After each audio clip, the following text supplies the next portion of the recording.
السلام علیکم ورحمۃ اللہ وبرکاتہ۔ وعلیکم السلام ورحمۃ اللہ وبرکاتہ۔ حکیم عبید اللہ صاحب، جی صاحب، جس طرح سے بہت سارے لوگوں کو آدھے سر کا درد ہوتا ہے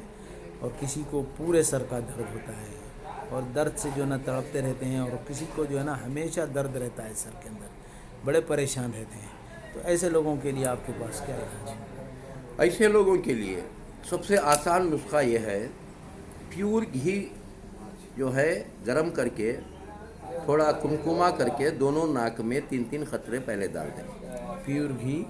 گرم کر کے دو ناکوں کے اندر 3 قطرے ڈالیں گھی، اس میں ٹھیک ہو جائے گا۔ اگر اس میں ٹھیک نہیں ہوا تو نمک رات کو پانی میں ڈال کر رکھیے، صبح کو چھان کر سرنجی لے کر تھوڑا تھوڑا پانی چھوڑ دیجئے، اس میں بھی ختم ہو جائے گا۔ 2 خطرے ہیں۔ ہاں، 3 قطرے جو ہے، ایک سرنجی لے لیجئے انجیکشن کی، آدھا ادھر آدھا ادھر دبا دیجئے، تو انشاءاللہ ختم ہو جائے گا۔ پھر اس میں بھی ختم نہیں ہوا تو انشاءاللہ ریٹھے 2 ریٹھے پانی میں ڈال کر رکھیے اور صبح کو کیوچ کر ریٹھے، 2 دانے نہیں 2 ریٹھے، وہی 2 دانے ریٹھے دانے نہیں، یہ پھل 2 پھل، وہی 2 پھل گول گول آتے ہیں نا، ایک پھل، جی ہاں، یعنی 2 دانے، یعنی سمجھیے 2 دانے، 2 ریٹھے، 2 ریٹھے پانی میں ڈال کر رکھیں، صبح کو کیوچ کر چھان کر، یعنی صبح کو اس کے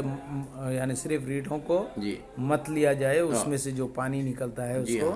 ایک چھوٹی سی کٹوری میں لے لیں، جی ہاں، سرنجی میں نکال لیں، پھر اس کو سرنج میں لے لیں اور دونوں ناک میں آدھا آدھا ڈال کر فوراً اس کو چاکلیٹ کھلا دیا جائے، اچھا، کیونکہ دم پکڑتا ہے۔ 2-3 قطرے ڈالنے سے جو ہے نا ایک دم یعنی سانس رکتی ہے، اس سے رکتی ہے، تو تھوڑا سا جو ہے نا ایک چاکلیٹ ساتھ رکھیں، چاکلیٹ کو چبائیں، یعنی چباتے جائیں، جی وہ سانس چھوٹ جائے گی، تو سانس بھی چھوٹ جائے گی اور سر کے اندر پورا خزانہ نکل جائے گا، سر کے اندر جتنا بھی یعنی پانی بھر گیا ہے یا اور کچھ یعنی بلغم، کف وغیرہ جو بھر گیا ہے، چربی سب نکل جائے گی باہر، سر کے اندر جو بھی پرابلم آئی ہے وہ نکل جائے گی، نکل جیسے جائے گی، مائگرین وغیرہ جیسے بیماری سب ٹھیک ہو بتاتے ہیں، جائے گا۔ یہ ایسی بیماری میں جو ہے جی نا 15 20 سال سے جو سر کے درد سے تڑپتے رہتے ہیں